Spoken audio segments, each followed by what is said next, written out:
le principauté qui domine le Congo, le monstre marin. En 2003, l'ange du Seigneur m'est apparu, me dit-il, fils de l'homme, quels que soient les efforts déployés par vos présidents, vos gouvernements et les différents régimes politiques pour faire avancer le Congo, cela fonctionnera pas tant que mon élu ne se pas levé pour prendre le pouvoir. Une fois que mon élu prendra le pouvoir, les choses iront vite pour le Congo, et le pays se lèvera, et sera une bénédiction pour l'Afrique et le monde. J'ai demandé à l'ange, comment est-ce que l'élu du Seigneur pourrait-il émerger et prendre le pouvoir dans le pays afin de faire avancer le Congo? L'ange a déclaré, le Dieu d'Israël est celui qui commence et finit quelque chose. Ce que le Seigneur fera pour établir son élu au Congo va secouer le monde va trembler. L'ange me demanda de regarder autour de moi. Quand je regarde autour de moi à une distance relative, j'ai vu un pont, et puis j'ai vu un homme qui m'était apparu auparavant en Égypte et au Congo inférieur. La puissance de Dieu m'a rapproché de cet homme, qui s'est présenté à moi comme étant le prophète Simon Kimbangu. Certaines personnes adorent cet homme dans le pays, mais il n'est qu'un prophète. Il a été le premier serviteur de Jésus-Christ au Congo. Il avait reçu la visitation du Seigneur Jésus-Christ pendant sa vie, qui lui a révélé le destin prophétique du Congo. En effet, en 1943, lorsque le Seigneur apparut au prophète Simon, il lui dit, « J'ai choisi ton pays pour être Israël secondaire. Le salut vient de Juifs, mais le bien de l'humanité viendra de ton pays, dit le Seigneur au prophète. Votre pays a un rôle mondial à jouer à la fin des temps. Votre pays portera l'évangile au monde et la lumière aux nations. Le Congo sera l'instrument de bénédiction pour le monde. Je ferai de grandes choses qui sont déjà arrivées, et je ferai des choses qui ne se sont jamais produites dans ce pays. Cependant, pour que votre pays remplisse son but et son rôle prophétique et évangélique, celui que j'ai choisi comme mon oint doit lever et siéger sur le trône du pouvoir pour gouverner. C'est seulement quand il prend le pouvoir que le Congo accomplira son rôle évangélique et prophétique en ce temps de la fin. Ce pays a un rôle mondial. L'ange du Seigneur me dit, notez qu'avant l'ascension et le règne de votre pays dans le monde, je permettrai les tribulations et les troubles dans votre pays. Il sera si intense que les peuples congolais reviendront à moi. Grâce à cette souffrance que tout le monde ressentira, le peuple congolais vont se tourner vers moi. Notez ceci. Avant l'ascension de mon élu au pouvoir et à la magistrature suprême au Congo, il y aura 3 royaumes qui gouverneront le Congo. Je lèverai 3 royaumes avant l'accomplissement de ma parole et de ma volonté pour le Congo. Le premier royaume sera la règne d'un agneau, qui sera tendre,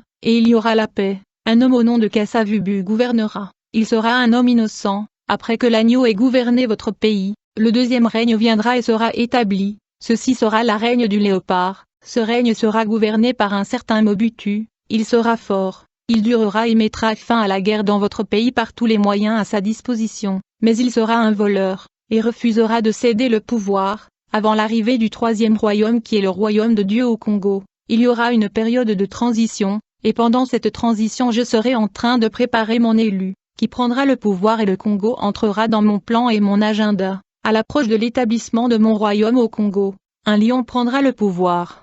Le lion viendra chasser le léopard. Mais la règne de ce lion ne durera pas, son fils un lionceau prendra le pouvoir. Sa mission sera de tuer et d'enterrer les morts. Après cette transition, mon élu se lèvera et réalisera ma volonté et mon royaume viendra au Congo. Le troisième royaume sera le royaume de Dieu. L'ange du Seigneur a déclaré que les dirigeants mondiaux et les dirigeants actuels auront de sérieux problèmes avec le Seigneur Dieu. Ils ont versé le sang du peuple à cause des minéraux que j'ai mis dans ce pays, et quiconque avait versé le sang de la population de ce pays à cause de minerais ou qu'il soit sur la terre rendra compte dans cette vie et dans la prochaine vie. Bien-aimés, un jour alors que nous étions en prière d'intercession, notre guide nous a donné un sujet de prière. En fait, il nous demandait de prier pour le Congo. Il nous a demandé de prier parce que le pays avait de gros problèmes. Il a dit que rien ne fonctionnait. C'est pourquoi nous devons prier pour que le Seigneur intervienne et améliore la situation du pays, car rien ne va bien dans le pays. Ce point de prière nous a été donné le matin du jour d'intercession. Le jour de la prière d'intercession de notre assemblée, je l'ai passé toujours en jeûne jusqu'à la fin de la prière du soir. Ce jour-là, je me reposais à midi, quand tout à coup le Seigneur me visita. Il me dit, « Ma fille, tout le jour, mon peuple au Congo ne cesse de me déranger par leurs prières à propos de votre pays. Mes enfants au Congo pleurent beaucoup devant mon trône au sujet de votre pays. Ils me dérangent constamment me demandant d'intervenir. Vous allez le dire de continuer à prier car j'entends leurs prières et leurs cris. Mais voici ce que je veux vous dire. Vous devez comprendre que le sort de Congo ne dépend pas seulement de moi, mais aussi de vous le Congolais. Alors ouvrez maintenant les yeux afin de voir pourquoi vous souffrez au Congo. quand j'ai regardé attentivement où le Seigneur me montrait. J'ai vu un monstre, un serpent, une bête géante qui contrôlait notre pays, a dit le Seigneur. C'est celui qui gouverne et domine votre pays depuis de décennies, vous le voyez aujourd'hui. Le monstre géant domine votre pays et il a établi son trône au centre de la capitale. Puis le Seigneur me dit, ma fille, regarde et vois. J'ai regardé et j'étais dans l'épouvante. J'ai contemplé un énorme monstre de proportions mythologiques. Dans ma vie je n'ai jamais pensé qu'une bête aussi volumineuse et aussi énorme existait. Le serpent est aussi grand qu'un énorme monument, il était grand comme une gratte-ciel. Chaque fois que je vois le monument de l'échangeur je me souviens de cette bête. Il avait son nid au centre-ville et il regardait et contemplait toute la ville tout en remuant sa queue. Le mouvement de ce monstre était terrifiant et formidable. J'étais émerveillé et submergé par l'étonnement de voir ce monstre mythique. Le Seigneur me dit, ma fille, est-ce que tu vois ce qui se passe? Ouvrez les yeux pour tout voir, a dit le Seigneur.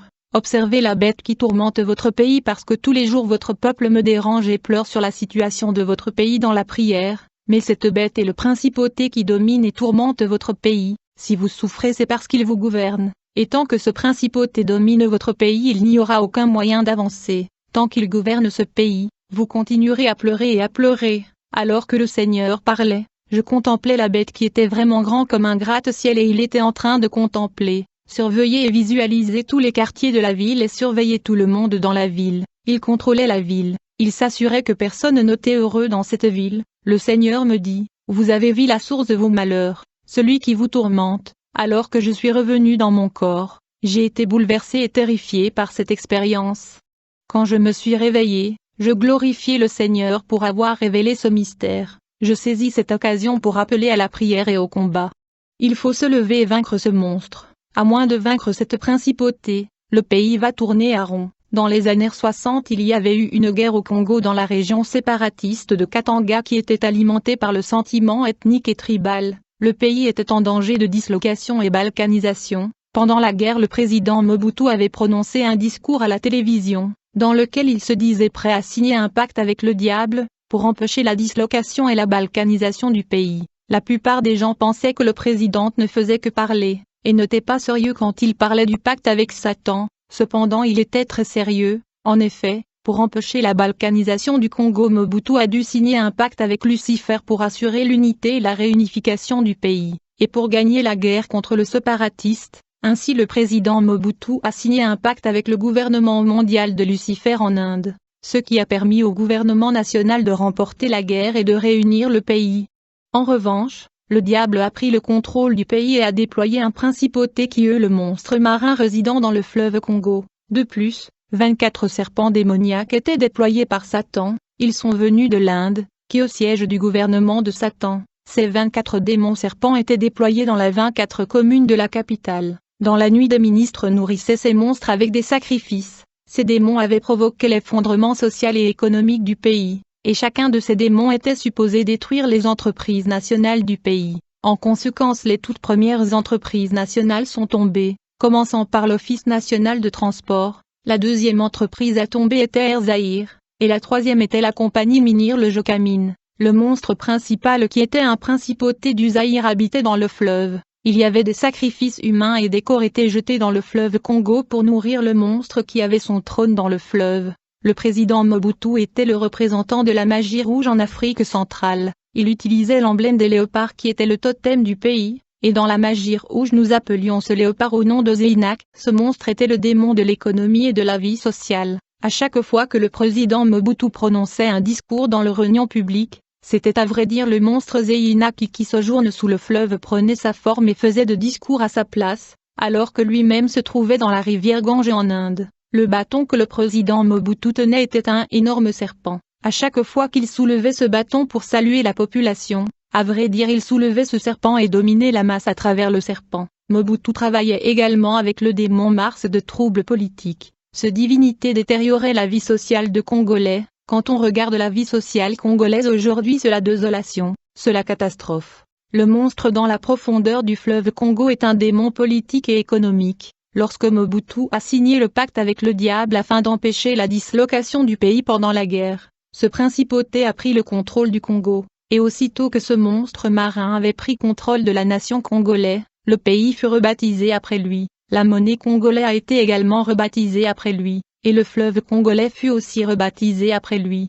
Nous sommes passés du Congo au Zaïre, du fleuve Congo au fleuve Zaïre, de la monnaie congolaise à la monnaie zaïroise, d'où le slogan « Zaïre notre pays, Zaïre notre monnaie, Zaïre notre fleuve ». Pourtant le nom du Zaïre vient du monstre marin qui a fait sa demeure dans le fleuve. Ainsi tout le pays honorait et vénérait le monstre démoniaque et mythologique qui habite le fleuve Congo. C'était le retour à l'authenticité et la zaïranisation. À vrai dire, la zaïranisation et le retour à l'authenticité étaient égal à l'idolâtrie et l'honneur donné aux principautés qui étaient le démon Zéina, qui est venu de l'Inde, le siège du gouvernement de Satan, l'implication de cette idolâtrie et la misère des habitants du Congo jusqu'à nos jours. Au lendemain de l'arrivée de ce monstre marin, l'élite politique congolaise avait mis en place une société secrète, un ordre mystique et satanique de la magie rouge appelé Prima Curia, ayant pour objectif de maintenir et de solidifier le régime de Mobutu.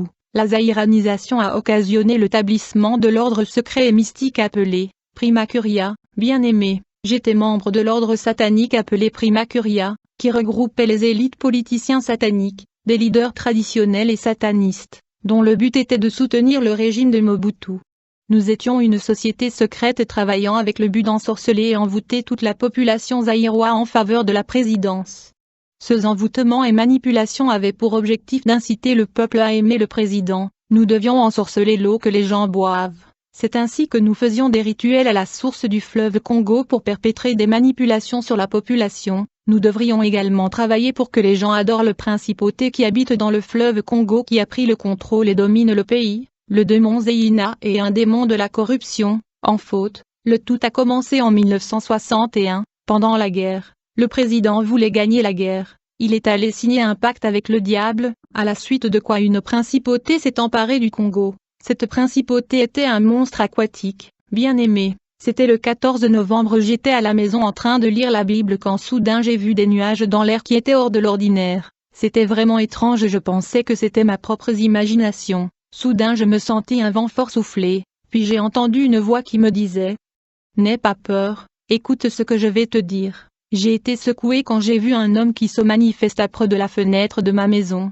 Cet homme brillait comme le soleil et il était éclatant, ses cheveux atteignaient sa taille, il était vêtu d'un uniforme de combat comme un guerrier antique. Aussitôt qu'il se manifesta, il me dit « Fils de l'homme, je t'avais visité en 2003 et en 2009, mais ceci sera ma dernière visite car la prophétie doit s'accomplir. Le Seigneur m'a envoyé pour te dire des choses sur ton pays. Il y a des gens qui se préparent aux élections dans votre pays. Mais vous devez comprendre que le Congo a été choisi par le Seigneur depuis l'éternité afin d'élever un peuple qui portera l'évangile dans le monde entier avant la fin de toutes choses, me dit-il. Fils de l'homme, les pensées des hommes sur le destin du Congo ne sont pas les pensées de Dieu, et ce que je vous dis aujourd'hui, c'est qu'en termes de la calendrier de Dieu et son plan pour le Congo, nous ne pouvons plus parler de la politique des hommes, nous ne sommes plus à l'époque des partis politiques, il ne s'agit pas non plus des élections ou de démocratie. En effet, les choses ne sont plus entre les mains de l'Amérique, de l'Union européenne ou des États-Unis, c'est le temps où le Seigneur va accomplir la prophétie qu'il avait donnée à son serviteur le prophète. Le Seigneur a entendu le cri de son peuple au Congo et il est descendu pour accomplir sa volonté et la parole de son prophète. Trop c'est trop, le temps est venu pour le Seigneur d'établir son élu qu'il avait choisi. J'ai dit à l'ange du Seigneur, nous sommes en pleine campagne électorale et nous avons 21 candidats pour l'élection, et il y a des alliances politiques qui se forment. Le lit de Dieu n'est-il pas parmi ces candidats à la présidence? L'ange du Seigneur me répondit, le Seigneur n'a choisi aucun d'entre eux, aucun de ces candidats est un choix de Dieu, pas même ceux qui sont allés à Genève pour un accord politique. L'ange du Seigneur me dit, parmi tous ces hommes politiques j'en ai choisi aucun, le temps de la majorité et de l'opposition est écoulé, et mon élu ne figure pas parmi eux. Le Congo est un pays particulier et a un destin particulier, bien-aimé. Dans cette vision le Seigneur ne m'a pas parlé des élections, mais m'a demandé de prier pour que loin du Seigneur se lève, a déclaré l'ange. Le mois dernier, vous avez entendu dire que la carte du Congo avait paru dans un synagogue en Israël. Le peuple de Dieu a-t-il compris le sens de cela? J'ai dit à l'ange du Seigneur, j'ai entendu parler de cela mais je ne sais pas ce que cela voulait dire. L'ange me dit, ce n'est pas en vain, il y a beaucoup de pays mais pourquoi la carte du Congo et pourquoi dans la synagogue de la ville de Capernaum?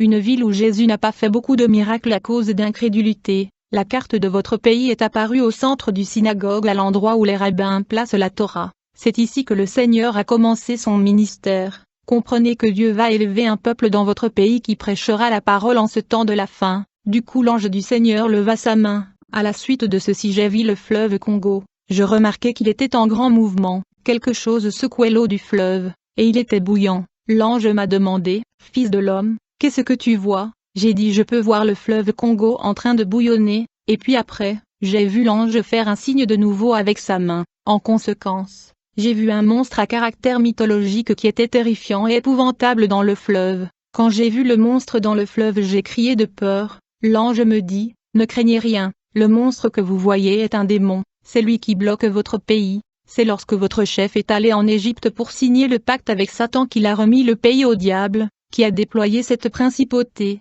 J'ai contemplé ce monstre marin qui agitait le fleuve Congo parce que le moment de la délivrance du Congo est arrivé. L'ange me dit, « Ouvre grandement tes oreilles et écoute attentivement parce que les jours sont comptés pour le destin du Congo. Quand vous priez vous dites toujours que le royaume de Dieu vient sur la terre. Le royaume de Dieu va arriver au Congo. Il y aura des gens ouins ici dans ce pays. » L'ange me montra l'armée céleste déployée dans le pays et ils sont stationnés et ont encerclé le pays, et ils attendent le signal. L'ange a dit que tout va commencer à zéro au Congo qui sera une bénédiction pour l'Afrique et le monde. J'étais en prière dans la nuit quand soudain j'ai commencé à voir dans le ciel beaucoup d'oiseaux impurs qui volaient partout dans tout le pays dans l'espace. Je me suis demandé et j'ai prié, j'ai dit Seigneur, quel est le sens de ceci? Le Seigneur me dit, ceci sont des activités démoniaques et de sorcellerie pratiquées dans votre pays. Ces activités prévalent, les chrétiens doivent s'unir et se battre dans le jeûne et prière. Puis j'ai vu un arc-en-ciel autour du soleil au-dessus de notre pays. Cet arc-en-ciel avait duré 2 heures dans l'espace. Du coup j'ai entendu la voix du Seigneur dans l'espace me dire, j'ai entendu les cris de mon peuple dans votre pays et le temps est venu d'intervenir. J'ai promis par le prophète d'intervenir dans votre pays, le moment est venu pour moi de descendre. Je veux descendre maintenant, mais vous devez continuer à prier pour votre pays pendant que je descends.